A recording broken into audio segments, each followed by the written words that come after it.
Dear brethren, this is Evangelist Progress about the Jesus Christ our ministry.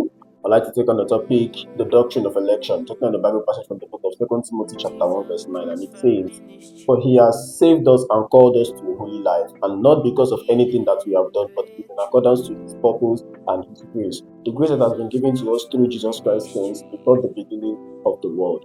The dear brethren, the doctrine of election is that God has chosen every single one of us. He has called us before the beginning of the world, and his calling is only by his grace. You have been called before you were given birth to, not because of anything you were doing, not because of anything that you are going to do in life, but because of a plan that has been made in store before you came into this world. So that plan is Jesus Christ. That plan is his salvation. Let us run to him. Let us accept him as our Lord and personal Savior. Let us live right by him, because that is the only way we can make it in his kingdom. Accepting him. That grace that has been given to us is the thing that can save us. Is the calling that has been we have been called before we were given birth to. Every single one of us. Let us run to Jesus Christ right now. He is our Savior. Thank you. God bless.